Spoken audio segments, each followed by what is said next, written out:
I guess every man in history asks that question once in a while in relation to their loved ones.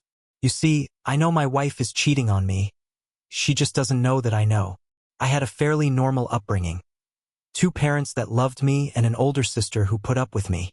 My parents were big believers in equality and education, so I ended up at a private school. It was a strictly all-boys institution that emphasized football, religion, and education in that order. Next to our school was a private all-girls school, which we had some interaction with. I can't tell you that there is anything worse than being at a Catholic school when you're not Catholic, except for being a middle-class or poor boy among snobby rich boys. To say I didn't fit in would be an understatement. I never liked snobs and still don't. I believe everyone is equal and should be judged by their actions, not their bank balance. Well, that was the wrong attitude at that school, and before long I was picked on as the poor boy. I found myself in endless fights after school, both verbal and physical, often 4 or 5 against 1. I managed to land a few good punches, but generally, I ended up on the losing side. I knew it was pointless to talk to my folks about it, as they would just tell me to turn the other cheek and fit in. The school insisted that everyone participate in a sporting activity, either through the school or outside of it. Given the school's good connection with the police, due to the police chief's son attending the school, I decided to kill 2 birds with 1 stone and signed up for boxing classes run by the police boys club, which the school approved. This decision changed my life for several reasons. Firstly, the rich boys all played football and didn't want to mix with the lower class, so I ended up with kids just like me from all around town. The second, and more important, reason is that I met my best friend, Greg Sands. He was a talented boxer and the son of a cop. He had just arrived in town and signed up for class just for fun. The instructor had no idea that Greg was a regional boxing champion, and since we were of similar size, he paired us up for a sparring session. The last thing I remember before the lights went out was a smile and a big red fist coming at me. I woke up to white light in a room at the back of the gym with a sore head, wondering what had happened. The instructor stopped by and said he had assessed my talent and that it was going to be a long road. The next minute, Greg Sands came by to apologize for knocking me out. He extended his hand, and we shook, becoming friends from that moment on. I took him around town, introduced him to my friends and family, and I met his folks as well. The surprise came the following week at school when, lo and behold, there was Greg in the hallway. I raced up to him with a grin, and he returned it. It turns out that, due to his dad being the deputy chief, he got a reduced-cost education at the school. We became thick as thieves, taking many of the same classes together and being inseparable. As my folks like to say, Greg, as I came to call him, was like the brother I never had. The bully problem sorted itself out as well. Greg was giving me extra training, and combined with the twice-weekly classes, I was becoming a pretty decent boxer. It all came to a head one afternoon when Douglas Peterson started talking trash about my family. Now, I can take most things, but not when it comes to speaking that way about my loved ones. I went nuts, breaking Dee's nose and knocking some of his teeth out. The next moment, I saw all his friends coming up the rear. What they didn't see was Greg. To say it was an epic battle would be an understatement. Greg made short work of most of my foes while I was busy watching him and giving Douglas a few well-timed kicks in his ribs. Greg was always kind and loving towards his family and friends, but he was outright fierce with his enemies. We made short work of a few more reinforcements and left, thinking nothing more of it. I mean, they had done this sort of thing to me many times, and I usually just let it go. I would then plot my revenge, often with 0 results. I guess it's never a good thing to make rich enemies. Douglas's father was a powerful man in industry, and he was furious. He first had myself and Greg suspended for the remainder of the year. There was only a month left of classes anyway. He then had us charged with assault. What the captain of industry didn't reckon on were witnesses from the girls' school who totally backed our version of events. That Doug started the whole thing. It also helped that Greg's dad was the deputy chief. Mr. Peterson later tried to make my folks pay for the reconstructive surgery, but the assault charges were overturned, though the suspension remained in force for the rest of the month. I had to work at my dad's hardware store to keep me out of trouble. The summer before school started again was a good one. Greg and I hung out, hit the gym pretty hard, and took up running together. He tried to get to know my older sister, but she was about to leave for college and wasn't interested in anything with a high school student. Life went on pretty much like that for the remainder of school. Douglas Peterson vowed revenge, but I knew it wouldn't be physical, as he had met his match, and no one wanted to mess with Greg. In our last year of school, things were going well. Greg became the heavyweight state champion, and I did okay, coming in the top 10 in my division. Greg seriously considered turning pro but didn't want to end up like his uncle, who became broken and bitter from boxing. We were both beginning to date girls from the neighboring school, and now that we had cars, we spent a lot of time cruising around with our dates. I experienced my first intimate relationship with Susan Bates. While it wasn't love, it was certainly memorable. In the background, Douglas Peterson was watching me. He had never forgiven me for his humiliation. I never understood him.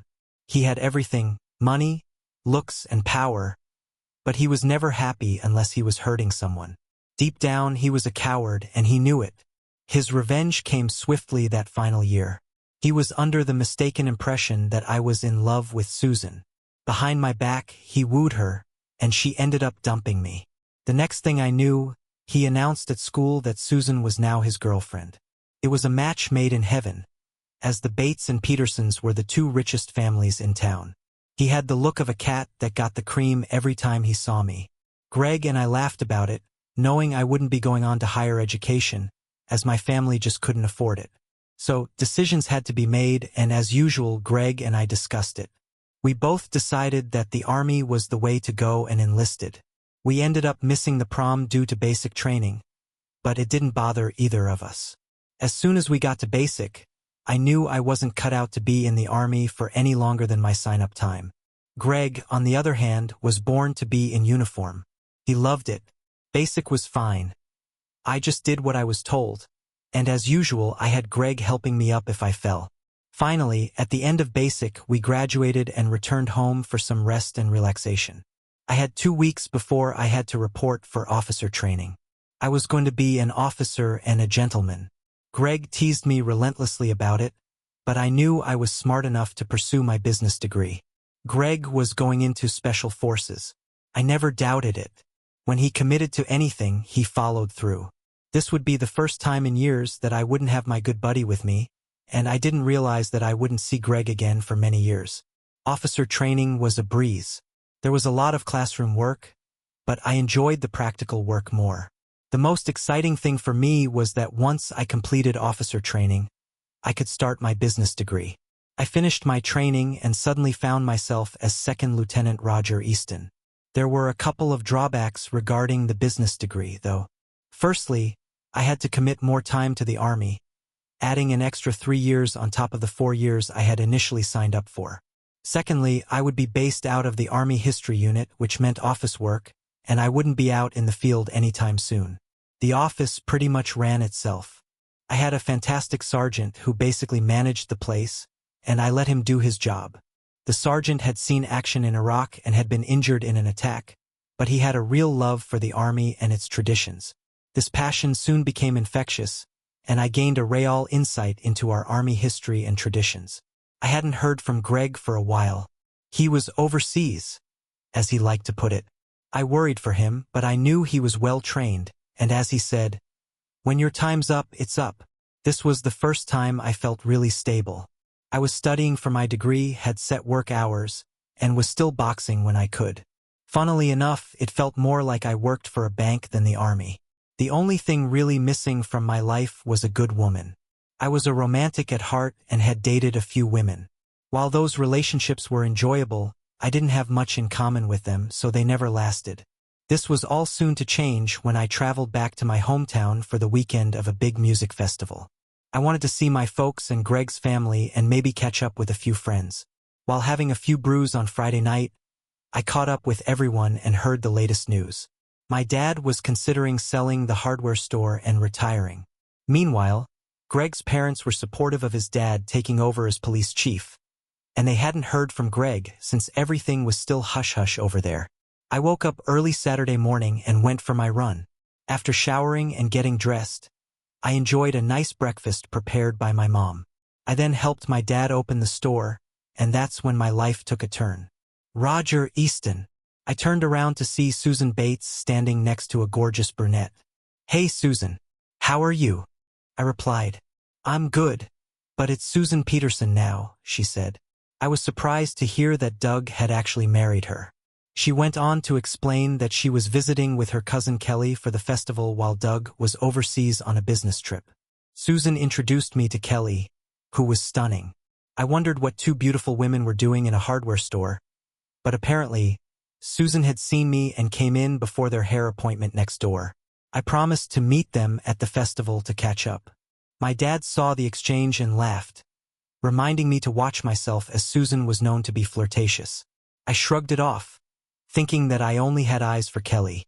After catching up with a few friends, I went home, cleaned up, had some lunch, and headed to the festival, where the atmosphere was lively. Sure enough, I spotted Susan and Kelly. Kelly looked a bit uncomfortable as Susan flirted with every man who came close.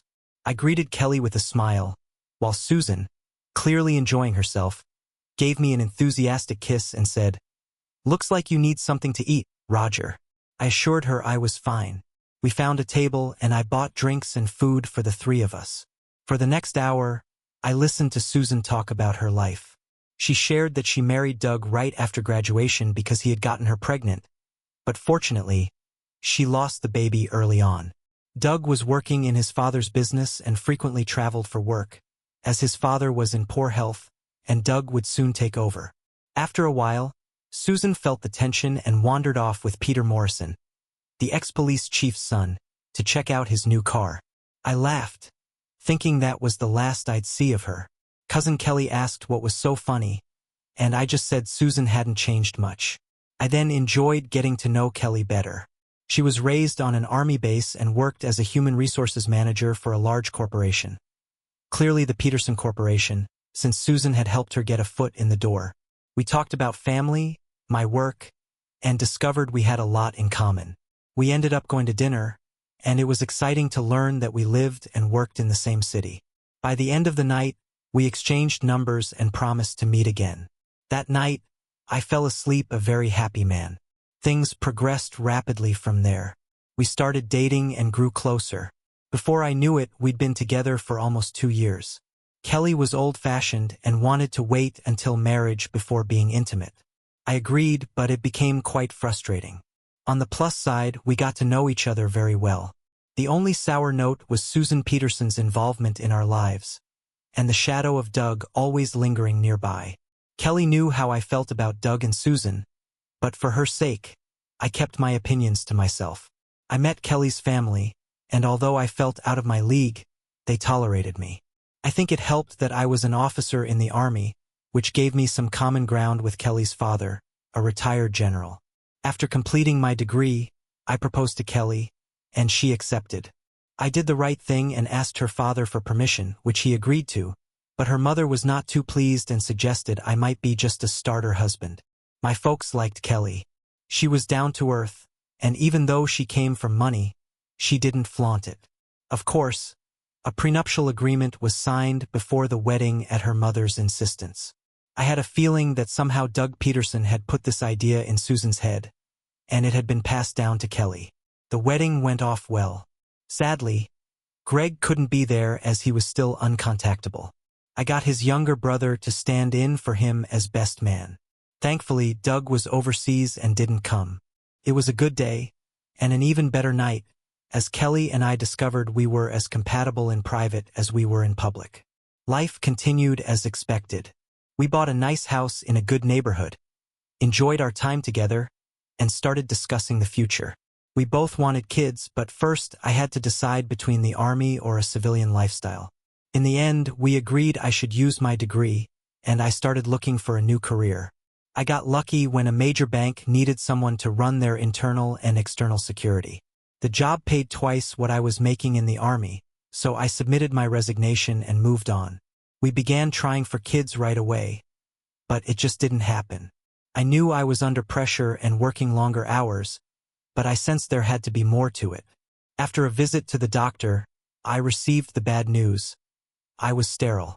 I dreaded telling Kelly, as she really wanted children.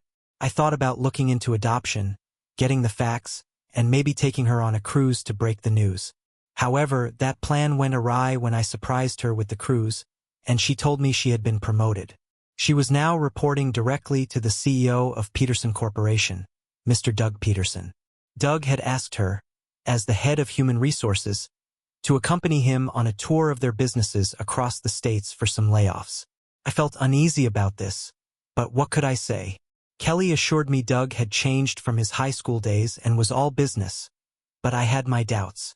The morning she left, Doug showed up in a limo with a big grin and a wave to me. Kelly kissed me goodbye and promised to call when she could. I spent the next few days sulking. When Kelly finally called, she insisted everything was fine and that Doug was completely professional. That Saturday morning, while having breakfast, there was a knock at the door. I opened it to find a well-tanned individual standing there, Greg. I couldn't believe my eyes. He looked different, more hardened and world-weary, but it was good to see each other again. We shared a hug and settled in for a drink. When he asked where Kelly was, I told him she was out of town on a business trip. I was more interested in hearing about his adventures. Greg told me about his travels and his time in the Special Forces. He had seen some intense situations. He then revealed he had left the army, tired of the killing. At 28, he felt he had done enough and wanted out. I caught him up on my life, including Kelly and her connection to Doug Peterson. We even shared a laugh about Susan marrying Doug. As the evening wore on, I showed him my wedding photos, and he suddenly had a strange look on his face. "Holy, that's General Bates," he said. I was surprised he knew him and learned that he had been Greg's commander when he first joined Special Forces. Greg revealed some interesting tidbits about Mrs. Bates and her connections to some of the general's officers. I was taken aback by this revelation and questioned how the general could stay married to someone with such a reputation. Greg explained it was all about power and control. I asked Greg to stay the night, but he had to leave. He informed me he was reporting to the police academy for training on Monday. He was becoming a cop like his father. He promised to come over when Kelly returned. I had a lot to think about. I was already concerned about Doug and Kelly's relationship, and now I learned that her mother had a questionable reputation just like her cousin Susan. The other thing that concerned me was Greg. He seemed different, having changed dramatically in both appearance and attitude. I hadn't seen him for nearly 10 years, so I figured I was being too harsh. People change, after all. He had just returned, and everything was likely overwhelming for him. Meanwhile, I had more pressing troubles on my mind regarding Kelly and the revelations about her mother. The next week passed quickly as I kept busy at work, and Kelly called a couple of times. I was too preoccupied to dwell on my concerns about Doug and Kelly, knowing she would be back Friday night. Sure enough, around 8 p.m. that Friday, Kelly arrived home in a limo. She greeted me with a warm kiss and a hug, expressing how happy she was to see me. I looked for any signs of change in her mannerisms, but she seemed the same old Kelly. After she went upstairs for a shower, I took her bags to the laundry. Unable to resist, I glanced through her bags but found nothing out of the ordinary.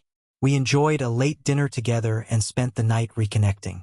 I loved this woman deeply. The next morning, we woke up around 10 a.m. and had a late breakfast. I caught Kelly up on Greg's return and expressed my desire for her to meet him.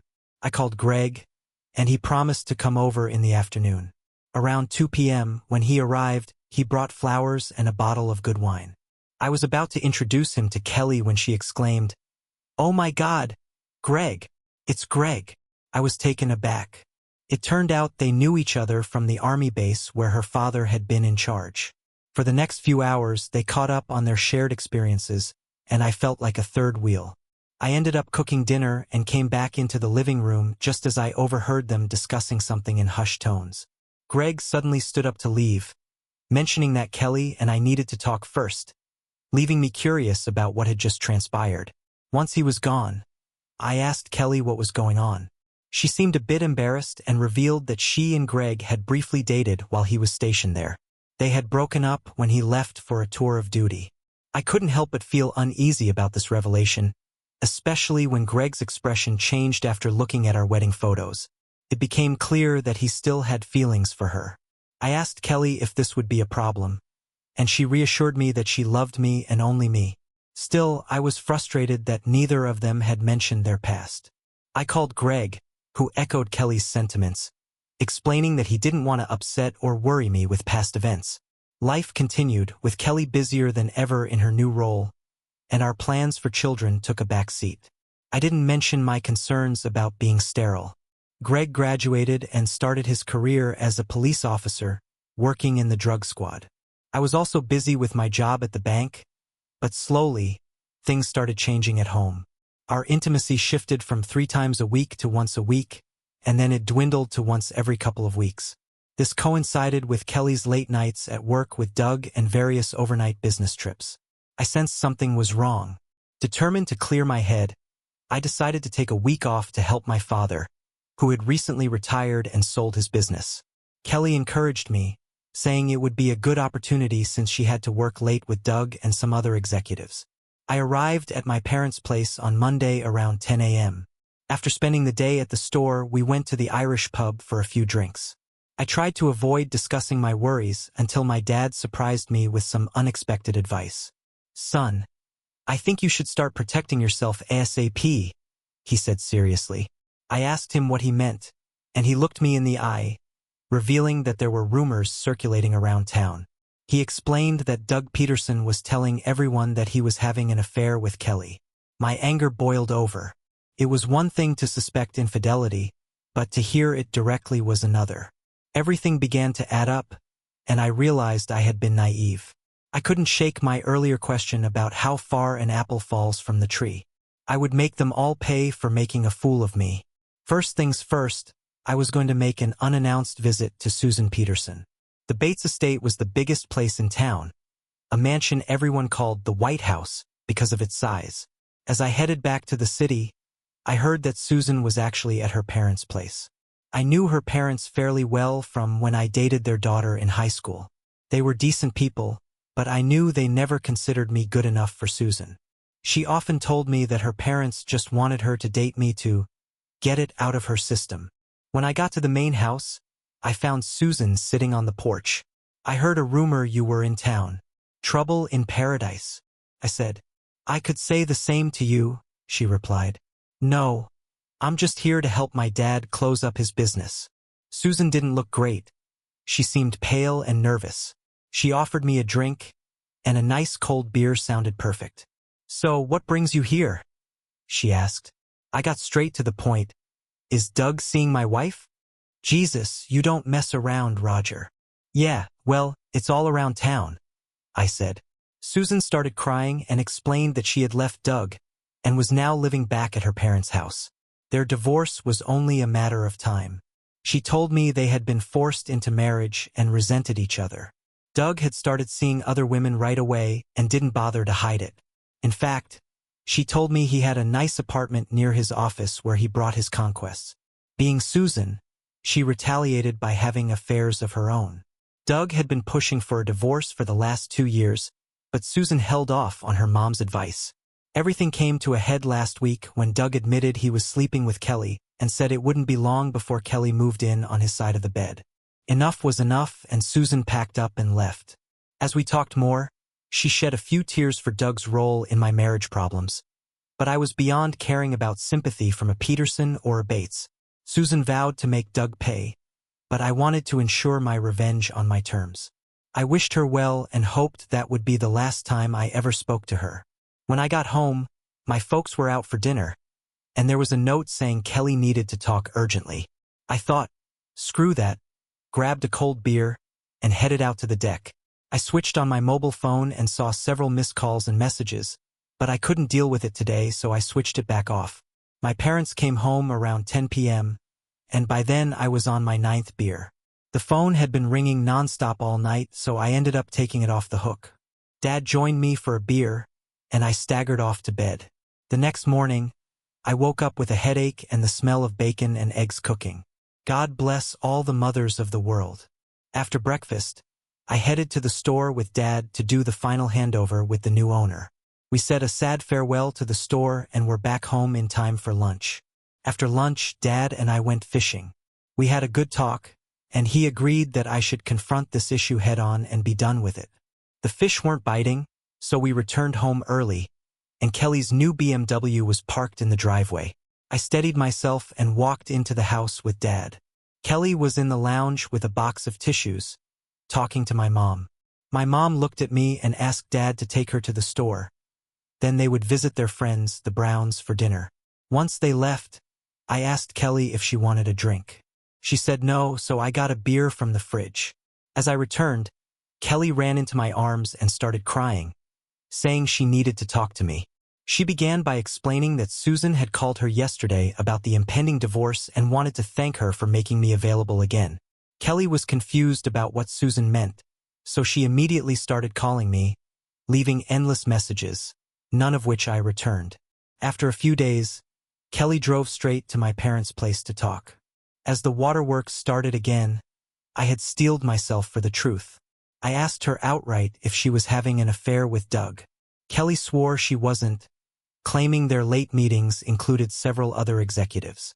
I confronted her about the rumors around town, and she was ready for that too. She insisted it wasn't Doug starting those rumors, but Susan, who wanted to break us up. Kelly claimed that Susan still loved me and only broke up with me in high school due to the pressure placed on her by her parents. She also said she had spoken with Doug and would no longer be attending any late-night meetings. While the story sounded good in theory, I thought it was a bunch of nonsense. Firstly, I'm no expert on women, but I knew Susan did not love me. I was just a fleeting interest during high school. Susan loved money and power, and I offered neither. Secondly, I knew Doug Peterson and he hated me. He would do anything to spite me. Thirdly, the women Doug dated had a track record of infidelity. No, this was a fantasy, and I needed evidence to confront her. In my mind, Kelly was now the enemy, but I had to play my cards close to my chest and let her believe all was forgiven and that I was no longer suspicious. I gave Kelly a kiss and a hug, and suffice it to say, the performance I put on made it seem like all was soon forgiven.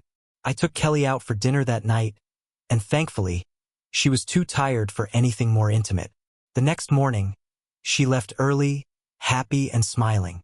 After talking to my folks about Christmas arrangements, I told her I loved her and would see her in a couple of days. After we finalized the arrangements with the store, Dad looked at me funny but was smart enough not to say anything. With Kelly gone, I placed a call to Greg. It was time to get him involved in the surveillance on Kelly. I left him a message saying it was urgent we talk. While waiting for my friend to call back, I had a quiet word with Dad and asked him to tell Kelly that I was staying there until Sunday. Knowing Kelly would be at work, I left a message on the answering machine at home saying I would be at my folks' place until Sunday, as Dad still needed further help with the store. With that done, I packed my car, said goodbye, and headed back to the city. Greg still hadn't returned my call, but no matter. I got back to the city in the mid-afternoon and checked into a hotel close enough to work but far enough away that I wouldn't run into anyone I knew. Or, more importantly, anyone Kelly knew. Once I checked in, I went into work to say hello and asked my boss if I could have another week off. He told me it was no problem. While at the bank, I organized a new bank account in my name only and transferred half of our joint savings into my account, ensuring all future pay would go there. I felt a bit better having some walk-around money, and enough for any unexpected costs that might arise. I then went back to the hotel and tried Greg again, but still no luck. I decided to go down to the bar for a cold beer. I started talking with the bartender when my phone rang. I excused myself and answered. It was just my dad, checking to see that I got back to the city okay. I returned to talking with the bartender and had a few more drinks. By 2 p.m., I decided 3 beers were enough, paid my tab, and left. I went back to my room, had a shower, changed clothes, and decided to have a late lunch. Just as I left my room, my phone rang again. It was Greg. He apologized for taking so long, but work came first, as he had just been made a detective. I must say it seemed awfully quick for him to achieve that, but he was well trained. I asked Greg if he was free. He laughed and said he had just finished work, so we decided to meet at a local bar. When I got to the bar, I found out it was a local cop hangout. We found a booth at the back and ordered a couple of beers. After our beers came, I sat down and explained my concerns to my friend. I told him about Kelly and Doug, the rumors, the trips away, the apartment building, and Kelly's change in attention toward me. Greg took it all in stride, sipped his beer, and then asked, "Left or right knee? I'll take care of him for you." I started laughing and told him I'd rather deal with Doug directly. We then got down to serious business. First off, I had to play it cool and keep Kelly clueless, continuing to act as if everything was normal. Next, we needed evidence or confirmation that she was involved with Doug. Then we would confront him. Greg told me to leave it with him. He knew some people and would get back to me with the required information. He admitted he was surprised, as he didn't pick Kelly as someone who would cheat. I responded that neither did I, or I wouldn't have married her. We then proceeded to catch up, reminiscing about the old days until the wee hours of the morning. I woke up Friday morning with a huge hangover and an urge to vomit. After a shower and breakfast, I started to feel somewhat human again. I remembered Greg saying that I should act normally around Kelly and be the same loving husband. Based on that, I canceled my leave for the following week and called Kelly to tell her I would be home that night. I was welcomed home with open arms, had a nice dinner, and attempted to be intimate with my wife. She questioned why I wanted to use protection and then talked me out of it. Kelly told me she was ready for children and that we should start that night. I remained silent, knowing she wouldn't be getting any children from me. Life continued, and I was on pins and needles, awaiting Greg to get back to me. It's hard to plan for the future when you don't know if you're doing it alone. A couple of weeks later, Kelly phoned me, questioning our joint bank account balance. I fabricated a story about lending money to my dad and assured her that when he sold the house, we would get the money back. She seemed satisfied with that answer. As the weeks dragged on into a month, my worry grew. I left a few messages for Greg, but he urged me not to worry, saying he was onto something. With Christmas fast approaching, I wanted this sorted out before the end of the year. Early in December, I received a call from Greg asking to meet. We ended up back at the cop hangout, ironically in the same booth. Greg was all smiles, which eased my tension. After some small talk, he passed over an envelope. "Open it. It's good news," he said. Inside was a private investigation report on Kelly Easton and a thicker one on Doug Peterson. The good news was that Kelly was in the clear. She had been followed for a month, and the report showed she went from home to work, had lunch with girlfriends, and returned home each day. I was the only man in her life, apart from our 2-year-old border collie, Buddy. Doug Peterson, however, was a different story. The report revealed he was a notorious playboy involved in questionable activities to support a growing gambling and drug habit. Greg knew his supplier, and Doug was on the verge of being busted for cocaine. I couldn't have asked for a better Christmas present. I celebrated with drinks at the bar and headed home to my loving wife. When I got home, Kelly was affectionate, and we shared a passionate evening. Afterward, she turned to me and said she had a surprise. "Darling, you're going to be a father." I looked stunned, processing her words. She misinterpreted my expression as joy, beaming at me while I felt a mix of disbelief and concern. Kelly started talking about nursery preparations and maternity leave, but I zoned out. Realizing I had been made a fool of was disheartening, but I quickly gathered my thoughts. The army had taught me to be logical, so I figured things out swiftly. The only question was what I was going to do about it. I felt physically ill lying next to Kelly that night. One thing was clear. She was out for herself, and I needed to act. I couldn't believe she would pass off the baby as ours. Our intimacy had been practically non-existent. Tossing and turning for hours, I watched Kelly sleep peacefully, and I felt a surge of anger. Instead of dwelling on my frustrations, I went downstairs to my study. I glanced at my gun but dismissed such thoughts as weak. Over the years, I came to some hard truths. The baby wasn't mine, my wife had betrayed me, Greg was my worst enemy, and Doug Peterson had been set up by Greg. Coming to terms with my life being a lie was excruciating.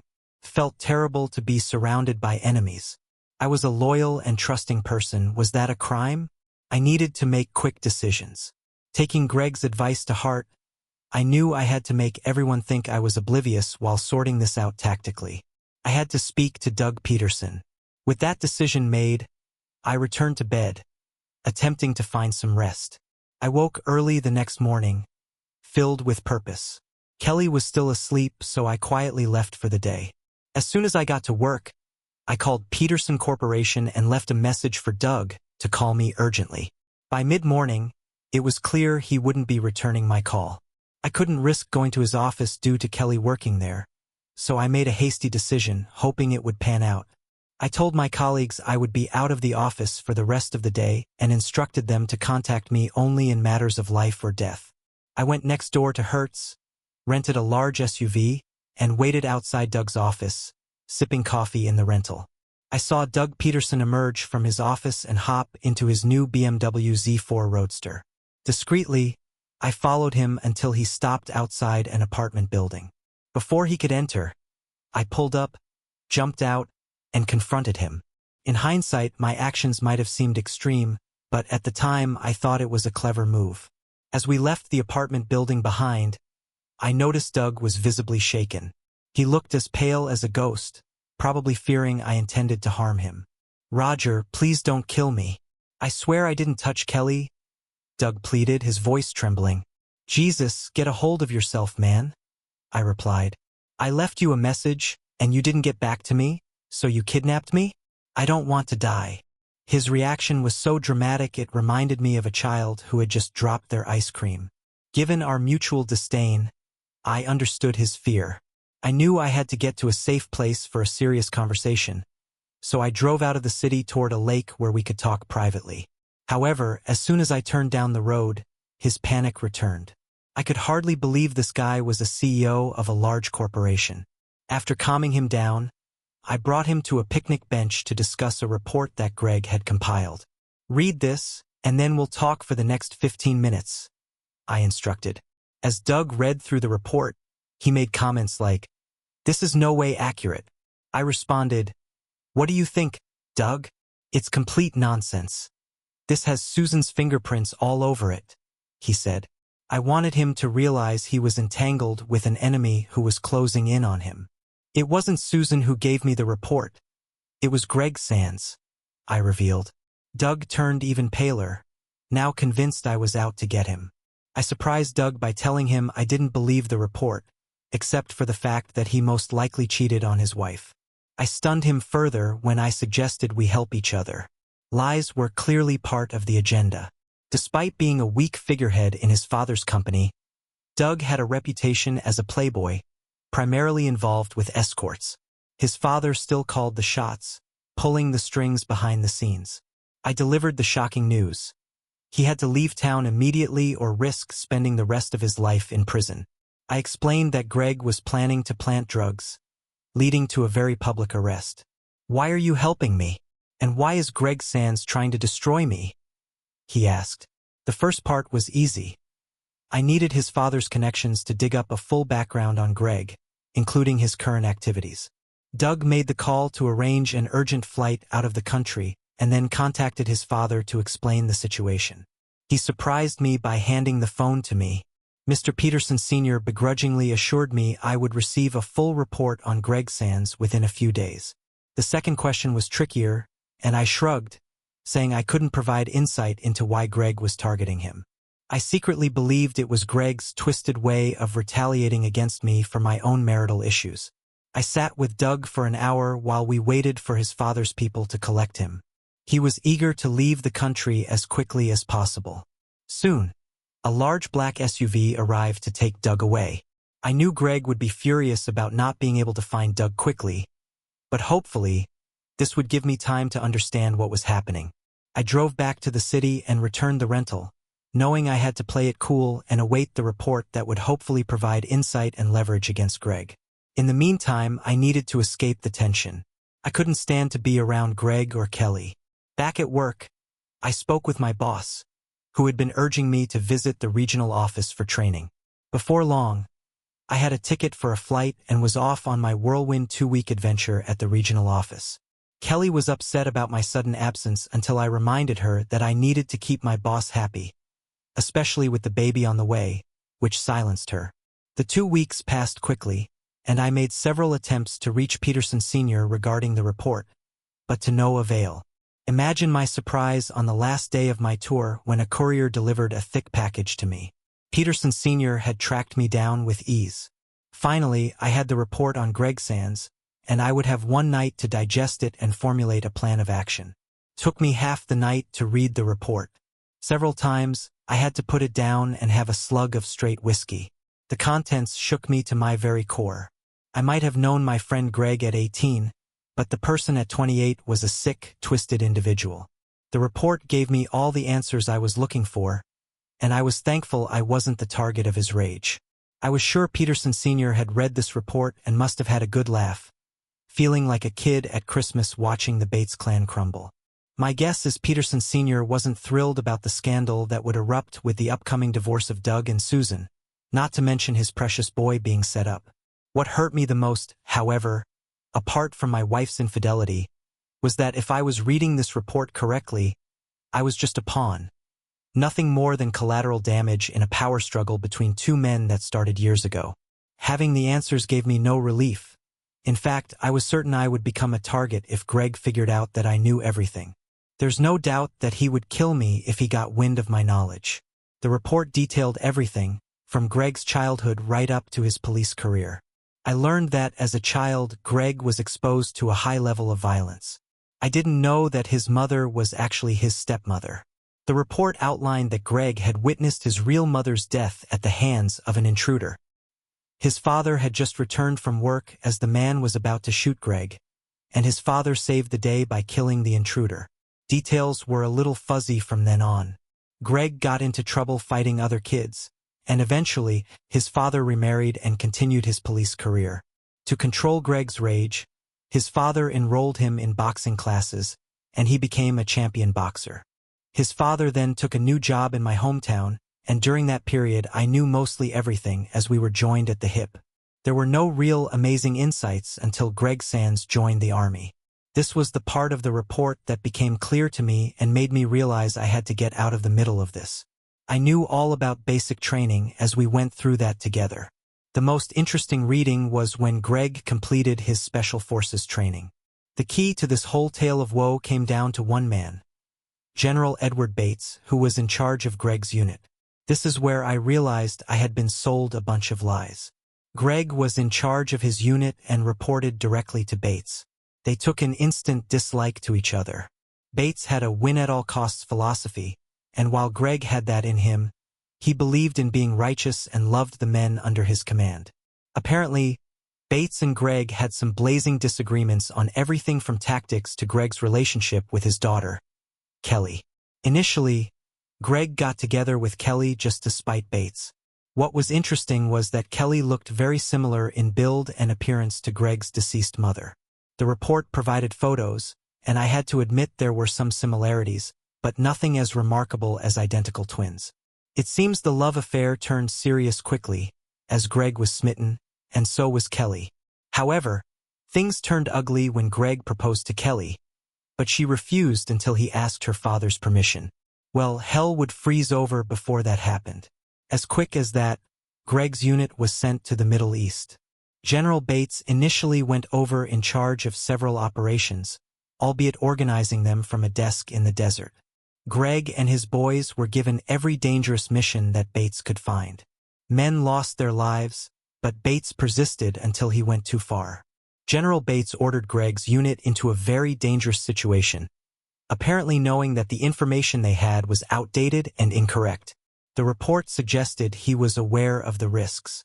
The squad was supposed to be going on R&R, but Bates canceled it and ordered them in. It was a disaster, with half the unit cut down and most of the rest coming back with injuries, including Greg.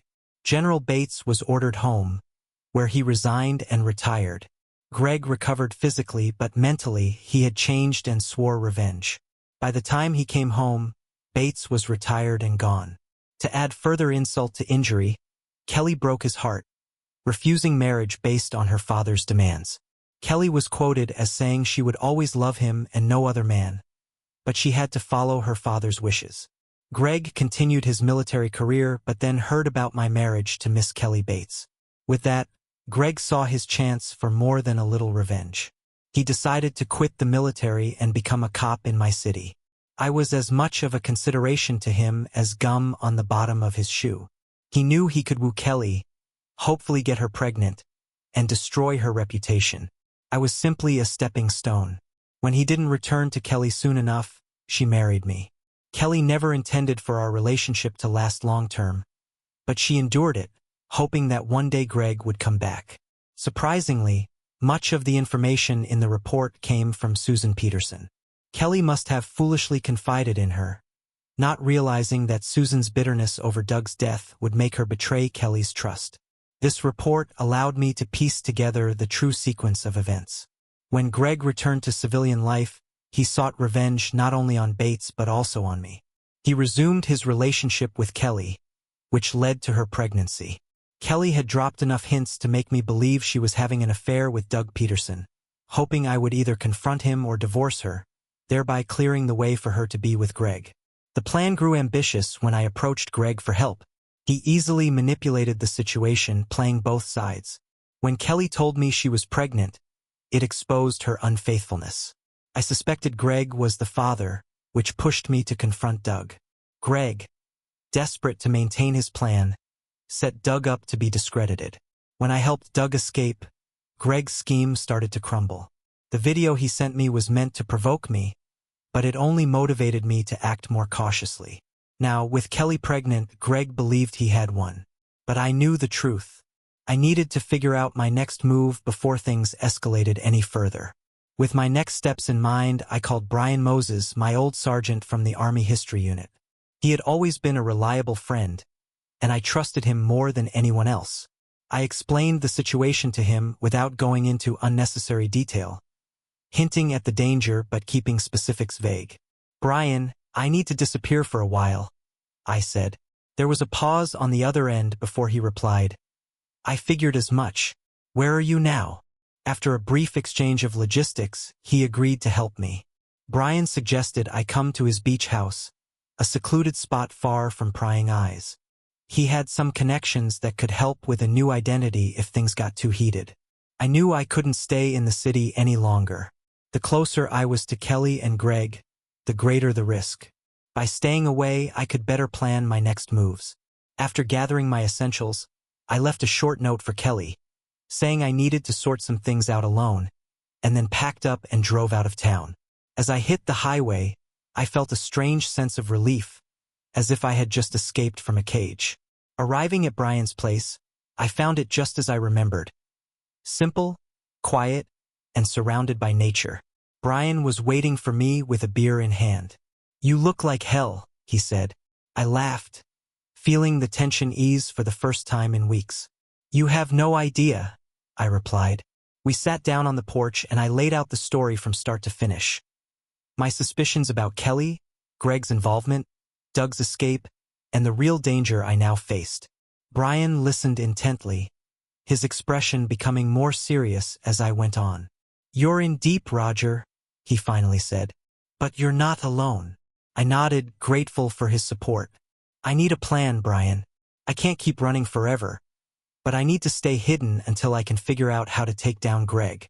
Brian offered me a temporary hideout in a remote cabin he owned. It was about a 2-hour drive from the beach house, deep in the woods, and rarely visited by anyone. "You can lay low there for a while. I'll arrange for the basics, food, water, and a way to communicate securely," he assured me. With the plan set, I left for the cabin the next morning, taking a few essentials and using Brian's old truck to avoid being traced. The cabin was exactly what I needed. Isolated, surrounded by dense forest, and completely off the grid. For the next few weeks, I focused on regaining my strength, training daily with the boxing gloves I brought and going on long runs through the woods. I felt my body become stronger, leaner, and sharper. I also spent time analyzing the information from Peterson Sr.'s report, searching for any clues that could give me the upper hand against Greg. As the days passed, I kept a close eye on the news for any updates about Kelly or Greg. Kelly's pregnancy was now public knowledge, and rumors swirled around the nature of her relationship with Greg. Meanwhile, Doug Peterson's sudden disappearance had sparked whispers of scandal, but nothing concrete. I knew it was only a matter of time before Greg realized I was still alive. The more I thought about it, the clearer my plan became. I needed to bait Greg into revealing himself, to force a confrontation on my terms. I decided to take the next step and make a direct move. I called Brian, asking him to arrange a meeting with Peterson Sr. I needed more information about Greg's current activities and any potential weaknesses I could exploit. Peterson Sr. agreed to meet me at a secure location, a private estate he owned outside the city. I made the long drive to the estate, keeping a low profile along the way. When I arrived, I was led into a dimly lit study, where Peterson Sr. sat behind a large oak desk. He was thinner and more gaunt than the last time I had seen him, a result of the stress from recent events. "I didn't expect to see you again, Easton," he said, his voice low and tired. "But I'm glad you're not dead." I nodded, getting straight to the point. "I need to know everything you have on Greg Sands. I need to stop him before he destroys everything I have left." Peterson Sr. seemed to consider my request for a moment before nodding. "Fine. I'll give you what you need, but I want something in return. I want you to take him down for good." I agreed, knowing that it was the only way forward. Peterson Sr. handed me a thick dossier filled with information about Greg's recent activities, including shady deals, corrupt law enforcement connections, and evidence of violent crimes he had committed. It was more than I had hoped for, but it also confirmed what I feared. Greg was a dangerous man, capable of anything. Armed with this new information, I returned to the cabin and began to strategize. The final showdown was coming, and I needed to be ready. For the next few days, I meticulously planned my approach, mapping out potential scenarios and rehearsing different tactics. I knew Greg well enough to anticipate his moves, but I couldn't afford to underestimate him. When the time was right, I placed a call to Greg, using a burner phone Brian had given me. "Roger?" he answered, sounding both surprised and curious. "Long time, no see." I kept my voice steady. "I know you're looking for me, Greg. Let's end this once and for all." Greg laughed, a cold and humorless sound. "So you've finally grown a spine. Where do you want to meet?" I suggested a remote location outside of town, a place we both knew well from our youth. It was where we used to spar and train, hidden deep in the woods. "Perfect," Greg replied. "Let's settle this like old times." I hung up, feeling a strange mix of fear and determination. This was it, the moment I had been preparing for. On the day of the meeting, I arrived early, hiding among the trees and keeping an eye on the clearing. I waited for over an hour, my senses alert for any movement. Finally, I heard the sound of footsteps approaching. Greg emerged from the trees, looking as confident as ever. He was dressed in black, with a gun holstered at his side. "It's good to see you, Roger," he said, his eyes cold and calculating. "I was hoping you'd have the guts to face me." I stepped out of the shadows, my own gun drawn and ready. "This ends here, Greg," I said. "No more games, no more lies." Greg smirked, drawing his weapon in response. "I couldn't agree more," he replied. The next few moments were a blur of gunfire and chaos. We exchanged shots, each trying to outmaneuver the other. I felt a bullet graze my arm, the pain sharp but manageable. I pressed on, focusing on my training and instincts. Greg was fast, but I was determined. Suddenly, I saw an opening. I aimed carefully and fired, hitting Greg square in the chest. He staggered back, a look of shock on his face. You actually did it," he muttered, collapsing to the ground. I stood over him, my gun still trained on him. "It's over," I said, feeling a mix of relief and sadness. "You lost." Greg coughed, blood trickling from his mouth. "Maybe," he whispered, "but you'll never be free of this." With that, he drew a knife from his belt and lunged at me, using the last of his strength. I reacted instinctively, dodging the blade and delivering a final shot to his head. Greg fell to the ground, lifeless. I stood there for a moment, breathing heavily and processing what had just happened. It was finally over.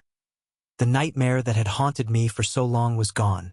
As I made my way back to the cabin, I felt a strange sense of closure. I had lost so much. My marriage, my innocence, my best friend. But I had survived.